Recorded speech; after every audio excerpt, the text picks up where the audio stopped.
اس آیت میں اللہ نے اس امر کی ضمانت دی ہے اور وعدہ کیا ہے کہ وہ عمل صالح کرنے والوں کو حیات طیبہ خوشگوار زندگی سے نوازے گا۔ یقیناً اللہ اپنے وعدے کا سچا ہے، وہ کبھی اپنے وعدے کے خلاف نہیں کرے گا۔ اور انسان کو اس سے بڑھ کر کون سی زندگی چاہیے کہ اس کی ساری توجہات اللہ ہی کی طرف ہو جائے اور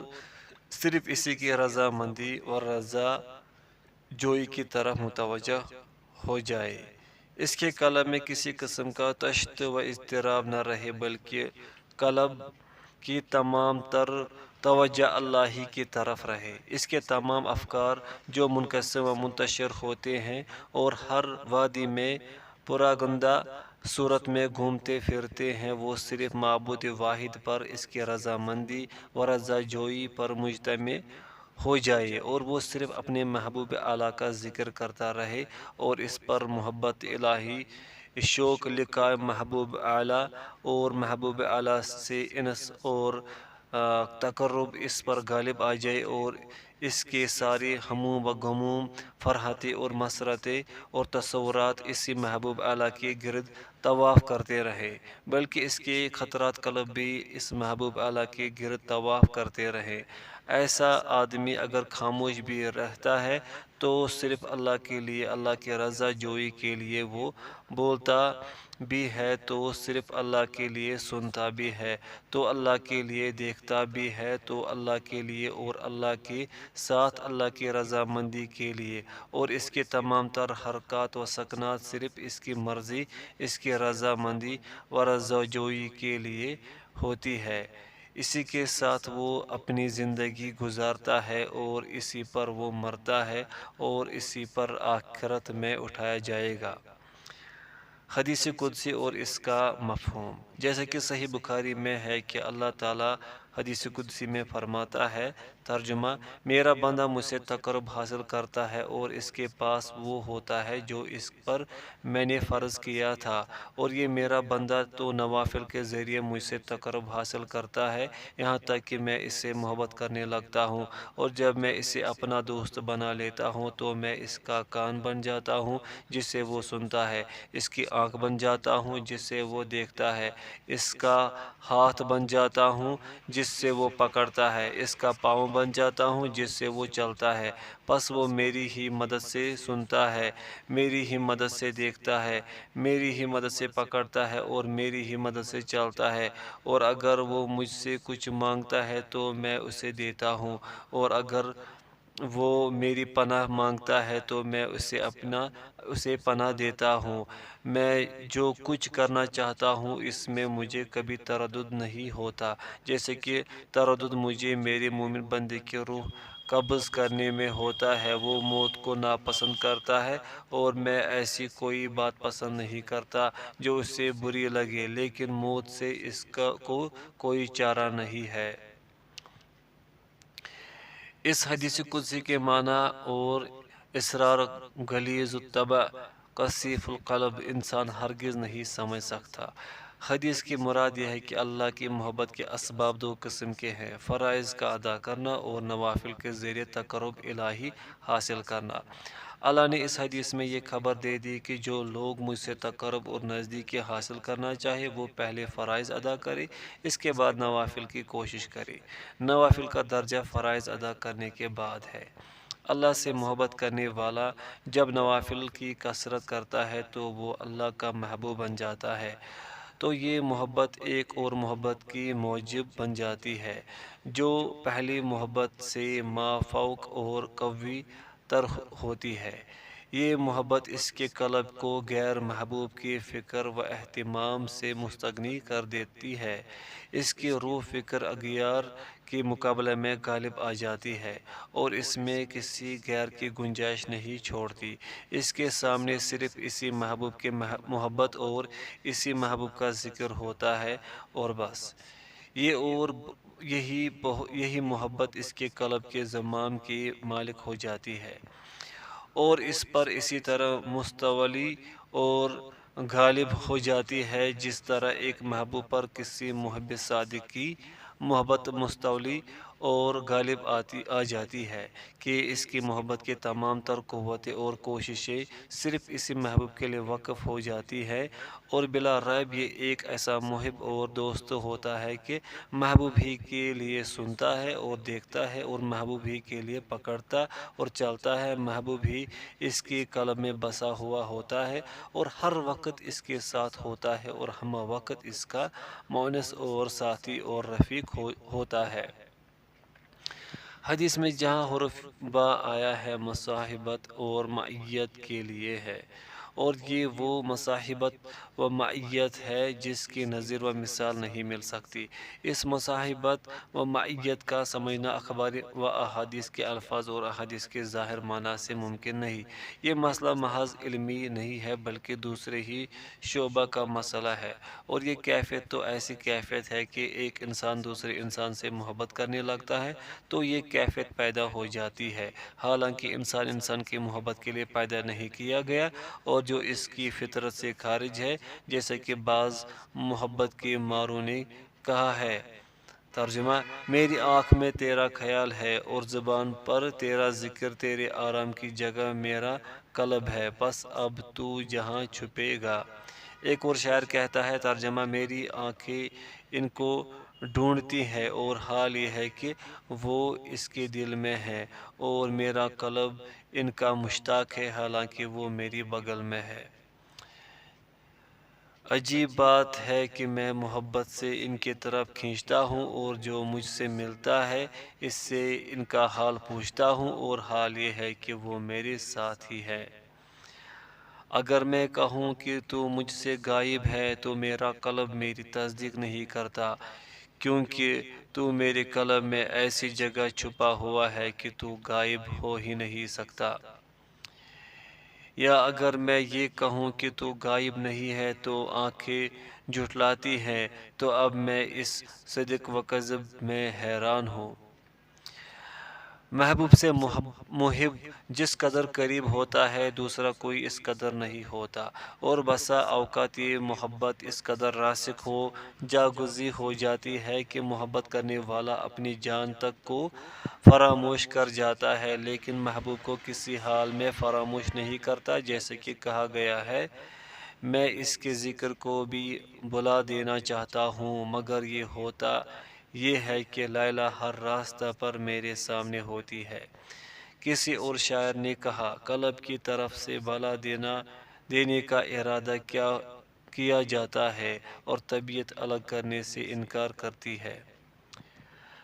حدیث مذکورہ میں اللہ نے کان، آنکھ اور پاؤں کا ذکر خصوصیت سے کیا ہے۔ اس کی وجہ یہ ہے کہ یہ تعقل و ادراک کی آلات اور عمل کے ذرائع ہیں۔ کان آنکھ قلب کے سامنے قصد و ارادہ، کراہت و نفرت کو لاتے ہیں، اور یہی قلب کے سامنے محبت و عداوت بھی پیش کرتے ہیں، اور پھر ہاتھ اور پاؤں کو قلب ان چیزوں میں استعمال کرتا ہے۔ جب بندے کے کان اور آنکھ اللہ کے ساتھ ہو جاتے ہیں تو قلب اپنی آلات و ادراک کی طرف سے بالکل محفوظ ہو جاتا ہے، اور جب وہ اس کے اندر محفوظ ہو گیا تو پھر محبت و عداوت میں بھی وہ محفوظ ہو جاتا ہے، اور جب وہ اس بارے میں محفوظ ہو گیا تو سمجھ لو ہاتھ اپنی گرفت اور پاؤں چلنے میں محفوظ ہو جاتے ہیں۔ غور کرو، یہاں اللہ نے صرف کان اور آنکھ، ہاتھ اور پاؤں کے ذکر پر اکتفا کر لیا، زبان کا ذکر نہیں کیا، اور اس کی وجہ صرف یہ ہے کہ کان سے سننا اور اس کا ادراک کبھی اختیاری ہوتا ہے اور کبھی غیر اختیاری۔ آنکھ سے دیکھنے کا بھی یہی حال ہے، کبھی اختیاری ہوتا ہے کبھی غیر اختیاری۔ ہاتھ اور پاؤں کا بھی یہی حال ہے، لیکن زبان کا حال دوسرا ہے، یہ بغیر مقصد و ارادے کے حرکت ہی نہیں کرتی، نیز مقابلہ دیگر جوارح اور اعضاء کے قلب سے تعلق اور اشتغال زبان ہی کو ہوتا ہے، اور قلب کے تاثرات سے سب سے زیادہ زبان متاثر ہوتی ہے، کیونکہ زبان قلب کے ترجمان اور پیغامبر ہے۔ غور کرو، جب بندہ اللہ سے محبت کرنے لگتا ہے اور فرائض و نوافل کے ذریعے اس کا مقرب بندہ ہو جاتا ہے تو اس کا کیا حال ہوتا ہے، اس کے سننے، دیکھنے، چلنے پھرنے اور پکڑنے کی کیا کیفیت ہوتی ہے۔ اللہ تعالیٰ فرماتا ہے، ترجمہ: میں اس کا کان ہوتا ہوں جس سے وہ سنتا ہے، میں اس کی آنکھ ہوتا ہوں جس سے وہ دیکھتا ہے، میں اس کا ہاتھ ہوتا ہوں جس سے وہ پکڑتا ہے، میں اس کا پاؤں ہوتا ہوں جس سے وہ چلتا ہے۔ اس سے اللہ تعالیٰ یہ ثابت کرتا ہے کہ کان اور آنکھ کے ادراکات اور ہاتھ پاؤں کی حرکات میں اللہ بندے کے ساتھ ہوتا ہے۔ غور کرو، اس کیفیت کا اظہار وہ اس طرح کرتا ہے: میرے ساتھ سنتا ہے، میرے ساتھ دیکھتا ہے، میرے ساتھ پکڑتا ہے، میرے ساتھ چلتا ہے۔ یہ نہیں فرمایا میرے لیے سنتا ہے، میرے لیے دیکھتا ہے، میرے لیے پکڑتا ہے اور میرے لیے چلتا ہے۔ اللہ تعالیٰ کی یہ مصاحبت و معیت جب بندے کے ساتھ ہوتی ہے تو بندے کی ساری مشقتیں اور ساری مصائب و آلام آسان ہو جاتے ہیں اور ہمہ قسم کا خوف و ہراس اس کے حق میں امن و اطمینان کا باعث بن جاتا ہے۔ اللہ کی مصاحبت و معیت ہمہ قسم کی صعوبات و مشکلات کو آسان کر دیتی ہے اور ہر بعید چیز قریب ہو جاتی ہے۔ احزان، ہموم و غموم اس پر اللہ تعالیٰ کی معیت ہی میں نہیں ہوتے۔ اللہ تعالیٰ ہر حال میں اس کے ساتھ ہوتا ہے، اس لیے نہ اسے ہم ہوتا ہے، نہ غم، نہ حزن ہوتا، نہ ملال، اور یہ معنی حرف با ہی کے ذریعے واضح ہوتے ہیں۔ اگر یہ معنی فوت ہو جائے تو سمجھ لو بندہ کا قلب ماہی بے آب کی طرح تڑپتا ہے۔ جب کسی بندے کو پروردگار عالم سے مصائب و مشکلات میں یہ مصاحبت و معیت حاصل ہو جاتی ہے تو پھر اس کے تمام تر حوائج و ضروریات میں بھی اس کی مصاحبت و معیت ہوتی ہے اور اللہ اس کے تمام تر حوائج و ضروریات اور سوالات کو پورا کرتا رہتا ہے، جیسا کہ خود اللہ تعالیٰ نے فرمایا ہے: اور اگر میرا بندہ مجھ سے مانگتا ہے تو میں اسے دیتا ہوں، اور مجھ سے پناہ مانگتا ہے تو میں اسے پناہ دیتا ہوں۔ یعنی بندہ جب میرا ارادہ کی موافقت کرتا ہے، میرے احکام کی تعمیل کرتا ہے، مشکلات و مصائب میں میرے پاس آتا ہے اور اپنی احتیاجات کو وہ میرے آگے نہایت بیم و رجا کے ساتھ پیش کرتا ہے تو میں ضرور اس کا ساتھ دیتا ہوں، اور مکروہات و مشکلات میں مجھ سے پناہ چاہتا ہے تو میں اسے پناہ دیتا ہوں۔ یہ مصاحبت اور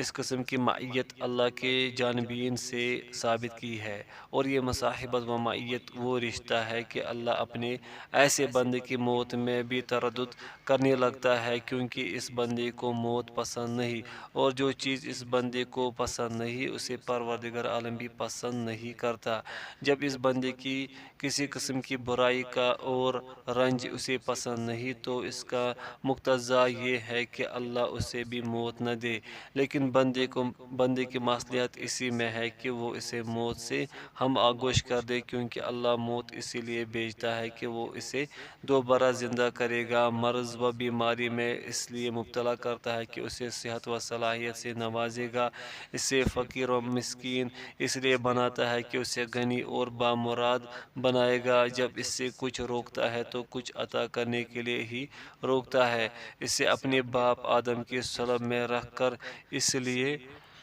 جنت سے نکالا کہ وہ اسے پھر جنت میں داخل کرے گا۔ اس کے باپ کو اللہ نے اخرج منہا، جنت سے نکل جا کہہ کر جنت سے نکال دیا ہے، اور اس لیے نکال دیا ہے کہ دوبارہ پھر اسے جنت میں داخل کرے۔ در حقیقت یہی ذات اور یہی اللہ حقیقی محبت کے لائق ہے، اور یہی حقیقی محبت محبوب ہے، اس کے سوا نہ کوئی حبیب ہو سکتا ہے نہ محبوب۔ اگر بندے کا ہر بال اللہ کی محبت سے مست و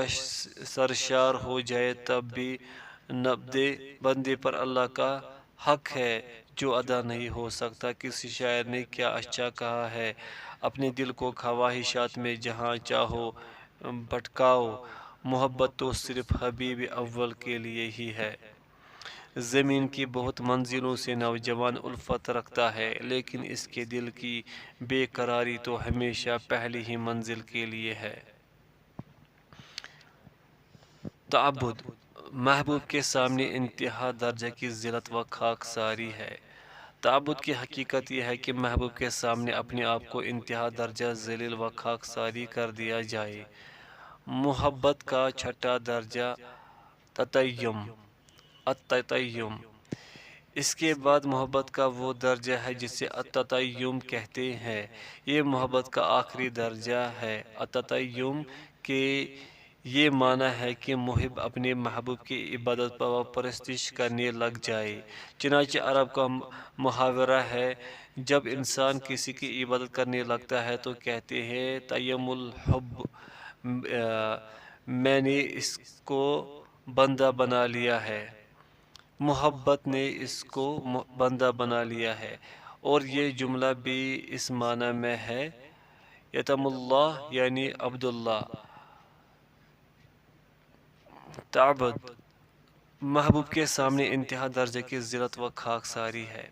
تعبد و عبادت کی یہ حقیقت ہے کہ محب اپنے محبوب کے سامنے انتہا درجہ کا خضوع و خاکساری ظاہر کرے اور اس کے سامنے اپنے آپ کو انتہا درجہ ذلیل و بے توقیر بنا لیتا ہے۔ اور اسی محاورہ میں عرب کا یہ قول ہے طریق معبد، ذلیل شدہ راستہ،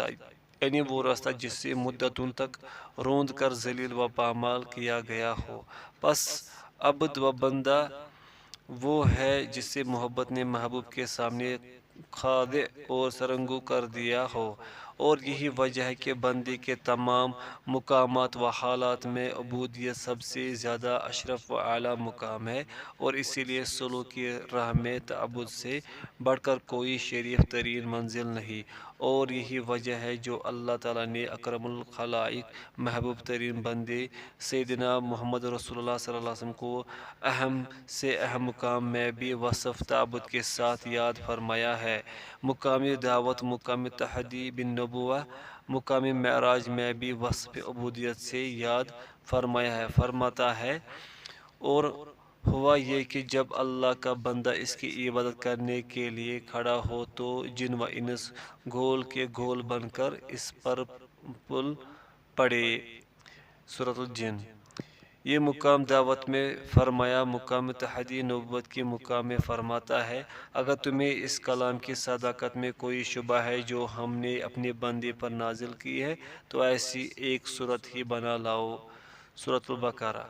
مقام اسراء و معراج کے موقع پر اللہ کریم فرماتا ہے، پاک ہے وہ ذات جو اپنے بندے کو رات ہی رات میں مسجد حرام سے مسجد اقصی تک لے گئی۔ سورۃ الاسراء۔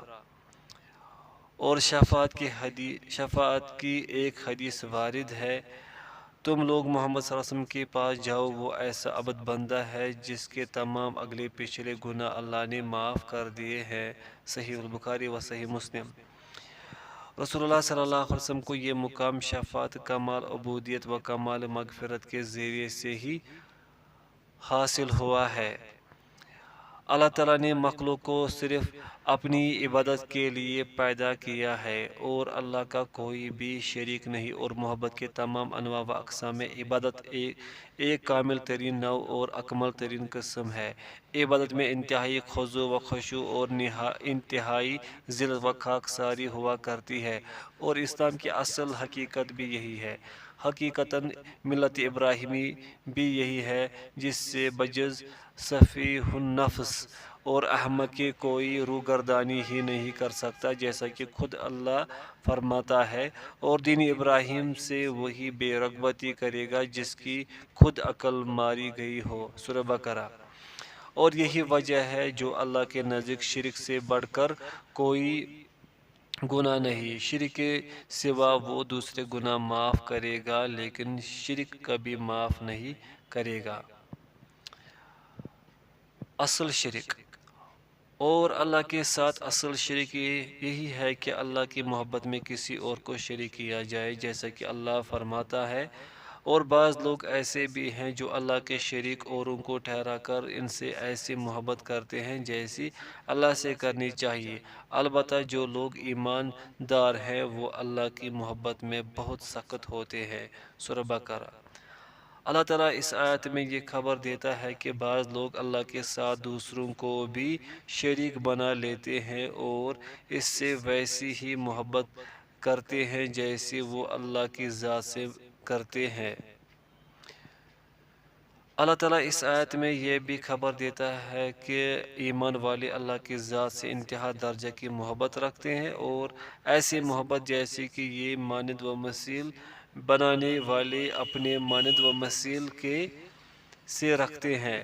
بلکہ اس سے بھی زیادہ۔ بلکہ آیت کے یہ معنی ہے کہ مانند و مثیل کے گردانے والے جس قدر اللہ سے محبت رکھتے ہیں، اس سے زیادہ اللہ پر ایمان لانے والے اللہ سے محبت رکھتے ہیں۔ یہ مانند و مثیل گردانے والے اللہ سے محبت رکھتے ہیں، لیکن جب وہ اللہ کے ساتھ اپنے مانند و شیون کو اس محبت میں شریک کر لیتے ہیں تو اللہ سے جو انہیں محبت ہے وہ کمزور ہو جاتی ہے، اور موحدین اللہ کی محبت میں مخلص ہوتے ہیں، اس لیے ان کی محبت اللہ سے بہت زیادہ ہوتی ہے۔ اور مشرک لوگ اپنی محبت میں رب العالمین کے ساتھ دوسروں کو شریک گردانتے ہیں اور ان کو اللہ کا ہمسر مانند و مثیل بنا لیتے ہیں۔ اللہ نے مخلوق کو پیدا کیا ہے، اس کا مقصد یہ ہے کہ مخلوق خالص اللہ سے محبت کرے، کسی دوسرے سے محبت نہ کرے، اور اسی لیے اللہ ان لوگوں سے سخت ناراض ہوتا ہے جو کسی کو اپنا ولی، مددگار، شفیع و سفارشی بناتے ہیں۔ اور چنانچہ اللہ کبھی ان ہر دو چیزوں کو ساتھ ہی ساتھ بیان کرتا ہے اور کبھی علیحدہ علیحدہ بیان کر کے اپنی ناراضی و خفگی کا اظہار کرتا ہے۔ چنانچہ فرماتا ہے، بلا شبہ تمہارا رب وہی اللہ ہے جس نے آسمانوں اور زمین کو 6 دن میں پیدا کیا اور پھر عرش پر جلوہ افروز ہوا، اور وہ ہر کام کی تدبیر کرتا ہے، اس کی اجازت کے بغیر اس کے پاس کوئی سفارش نہیں کر سکتا۔ سورہ یونس۔ اور اللہ فرماتا ہے، ترجمہ، اللہ وہ ہے جس نے آسمانوں اور زمین کو اور جو کچھ ان کے درمیان ہے 6 دن میں پیدا کیا ہے، پھر عرش پر جلوہ افروز ہوا، اس کے سوا نہ کوئی تمہارا حمایتی ہے اور نہ سفارشی، کیا پھر بھی تم نصیحت نہیں پکڑتے؟ سورہ حامیم سجدہ۔ اور اللہ تعالیٰ فرماتا ہے، اور اس قرآن کے ذریعے ان لوگوں کو ڈراؤ جن کو اپنے پروردگار کے حضور ایسی حالت میں جمع ہونے کا خوف ہے جتنے غیر اللہ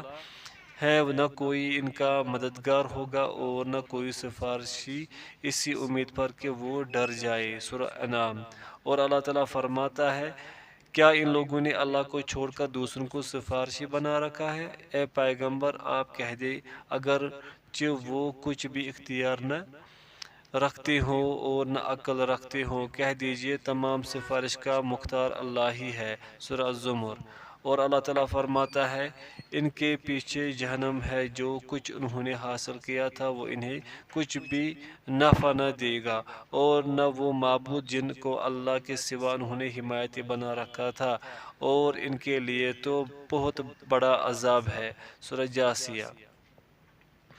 جو بندہ صرف اپنے رب کو اپنا ولی اور دوست بناتا ہے تو اگر وہ کسی اور کو اپنا ولی، مددگار، دوست اور شفاعتی سفارشی بناتا ہے تو صرف اللہ کے لیے بناتا ہے، اور مومنین و صالحین کے ساتھ اپنا رشتہ، موالات و محبت جوڑتا ہے اور استوار کرتا ہے، اور یہ مومنین اللہ کی راہ میں اس کے ولی، مددگار ہوتے ہیں۔ یہ موالات و محبت اور چیز ہے، بخلاف اس صورت کے کہ بندہ اللہ کے علاوہ دوسروں کو اپنا ولی اور دوست بنائے، یہ دوسری چیز ہے، یہ اور رنگ ہے، اور وہ دوسرا رنگ شفاعت شرکیہ کا اور رنگ ہے، اور شفاعت حقہ کا جس سے توحید وابستہ ہوتی ہے دوسرا رنگ ہے، اور اہل شرک اور اہل توحید کی تفریق کا یہی مقام ہے۔ واللہ یہدی من یشاء الی صراط مستقیم۔ ایمان کی مٹھاس۔ مقصد یہ ہے کہ حقیقت عبودیت اور عبودیت کی موجبات محبت اور لوازمات محبت میں کسی کو شریک بنا لینے کے بعد خالص نہیں رہ سکتی، بخلاف اس کے کہ اگر اللہ کے لیے کسی سے محبت کی جائے تو یہ محبت لوازمات عبودیت اور موجبات عبودیت میں سے ہے، جیسے کہ رسول اللہ صلی اللہ علیہ وسلم سے محبت کرنا، بلکہ آپ سے محبت کرنا، اور ایسی محبت کرنا کہ اپنی جان و مال، آبا اجداد اور اولاد سے بھی زیادہ ہو، اور ان تمام کی محبت سے آپ کی محبت کو مقدم سمجھنا عین تکمیل ایمان ہے۔ آپ سے اس قسم کی محبت کیے بغیر ایمان مکمل ہی نہیں ہو سکتا، اور یہی وجہ ہے کہ آپ سے محبت کرنا اللہ سے محبت کرنے کے معنی میں ہے، اور یہی حکم ہے ہر اس محبت کا جو للہ فی اللہ ہو، جیسا کہ صحیحین میں ہے، رسول اللہ صلی اللہ علیہ وسلم نے فرمایا، تین چیزیں جس کے اندر ہوگی وہ ایمان کی حلاوت مٹھاس پائے گا۔ صحیحین میں دوسرے الفاظ یہ ہے، کوئی بندہ ایمان کا مزہ نہیں پاتا جب تک کہ اس کے قلب میں تین خصلتیں موجود نہ ہو۔ پوائنٹ فرسٹ، اللہ اور اللہ کا رسول اسے تمام دنیا والوں سے زیادہ محبوب ہو۔ پوائنٹ سیکنڈ، اور یہ کہ کسی سے محبت رکھے تو صرف اللہ کے لیے رکھے۔ پوائنٹ تھرڈ، اور یہ کہ جس کفر سے اللہ نے اسے نکالا ہے اس کی طرف پھر لوٹنے کو وہ ایسا برا سمجھے جس طرح کہ وہ آگ میں ڈال دیے جانے کو برا سمجھتا ہے۔ اور سنن میں ایک حدیث ہے، جس نے اللہ کے لیے محبت کی اور اللہ کے لیے دشمنی کی اور اللہ کے لیے دیا اور اللہ کے لیے روک دیا تو اس نے اپنے ایمان کی تکمیل کر لی۔ اور ایک دوسری حدیث میں ہے، جو دو آدمی اللہ کے لیے آپس میں محبت رکھتے ہیں ان میں افضل آدمی وہ ہے جو اپنے ساتھی سے بہت زیادہ محبت رکھتا ہے۔ الادب المفرد للبخاری۔ یہ محبت تو محبت الہی کے لوازمات و موجبات میں سے ہے، اور جس قدر بھی یہ محبت قوی اور زیادہ ہوگی اسی قدر محبت الہی کی جڑیں قوی اور مضبوط ہوں گی۔ اس آیت